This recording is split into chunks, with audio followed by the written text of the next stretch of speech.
In this video, we're going to start our discussion of benzene and other aromatic compounds. Aromatic compounds are a class of compounds that include, among other things, benzene and benzene derivatives.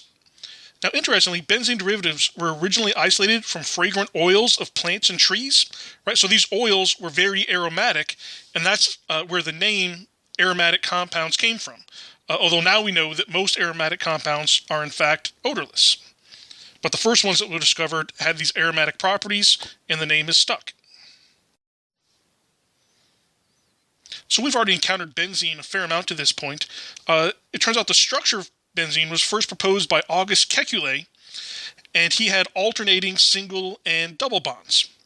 Of course, now we know benzene is best described as two resonant structures, and so the actual benzene is the hybrid of these two resonant structures, and all of the bonds are equivalent, being essentially 1.5 carbon-carbon bonds. None of the bonds are single bonds or double bonds. And because all of the bonds are equivalent, it is often common to draw benzene with a circle in the center rather than having to worry about drawing the resonant structures. So very often, benzene is actually used as the parent name for a compound, and particularly when we just have a monosubstituted derivative, in like these cases where I have chlorobenzene, nitrobenzene, or ethylbenzene. If you notice, we don't give any numbers. If we just have a single substituent, then that substituent is understood to be at position 1, and so you don't have to give a number for it.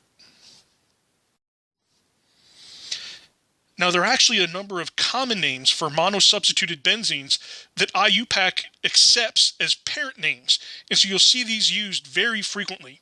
And so it's good to be familiar with these.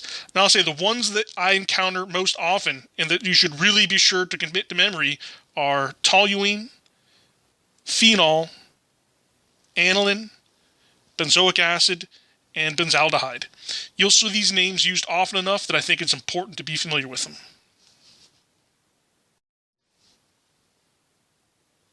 Now, it is common for benzene to be used as the parent name, but if the straight chain is longer than the benzene ring, right, so if it's 7 or more atoms, then we would name that as the parent chain, and then the benzene would be a substituent, as we have in this case. And when the benzene is a substituent, we use the prefix phenyl.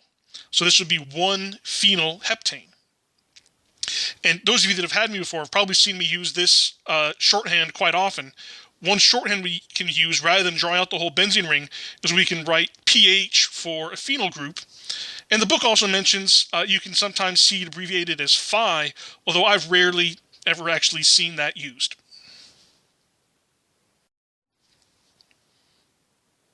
All right, now there's actually some special nomenclature that's used when we have disubstituted benzene derivatives.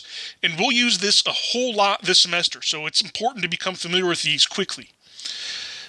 The language that we use, the nomenclature, is to represent the relationship between the groups. We can use ortho, meta, and para.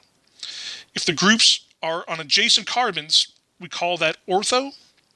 If there's one carbon separating the groups, that's meta. And if the groups are on opposite sides of the benzene rings, that's para. So this first compound, we could either name it as 1,2-dibromobenzene, or we could call it ortho-dibromobenzene. And sometimes to save time, rather than writing ortho all the way out, we'll just say O-dibromobenzene. And then you can see the use of the meta and the para prefixes similarly.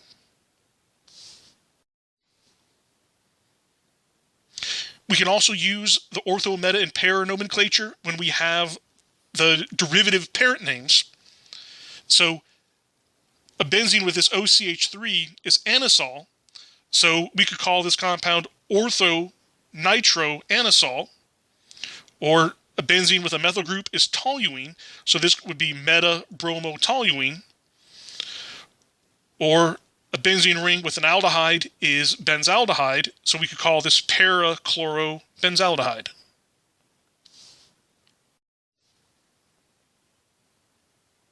Now, if we have more than 2 substituents, then there's no fancy nomenclature for that. We just fall back on our old rules.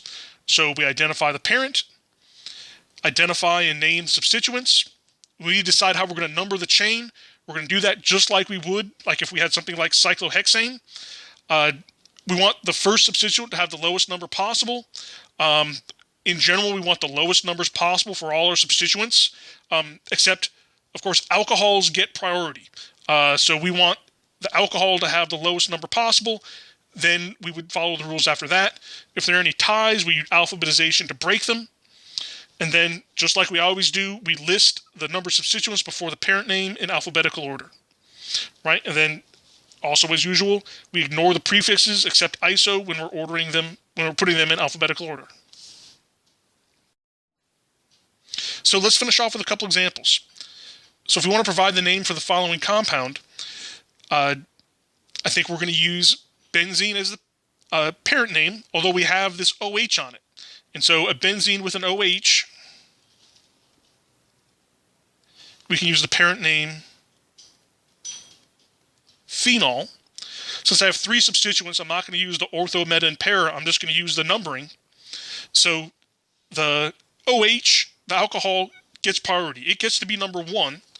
But then if I number clockwise, I can get 1, 2, 5. Whereas if I went the other way, I'd have 1, 3, 6. So I want to go the 1, 2, 5 route. So I have 2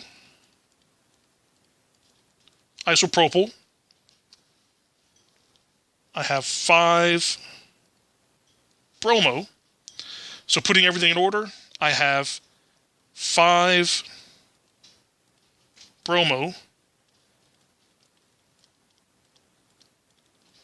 2 isopropyl, phenol. And then if you notice, I didn't give a number for phenol because that was understood to be on carbon 1 because the oxygen or the OH gets priority. Or in fact, anytime you use these common names, right, that group that gives the common name as a derivative of benzene, it's always going to be on carbon 1. So you don't need to give a number for that. All right, here's a case where my sort of straight chain that's not part of the benzene ring is actually longer than the benzene, and so we're gonna name the benzene as a derivative. It's going to be named as a phenyl group substituent. Sorry, not a derivative; it's a substituent. So I got to identify my longest carbon chain. So I think that's going to be 1, 2, 3, 4, 5, 6, 7, 8, 9. And then I need to decide which end to number from. So either this end or this end. Right, I can go 1, 2, 3, or 1, 2, 3, so I'm tied. But to get the next substituent, it'd be 1, 2, 3, 4. Or if I went this way, it'd be 1, 2, 3, 4, 5, 6. So I want to start numbering from this end. So I have 1, 2, 3.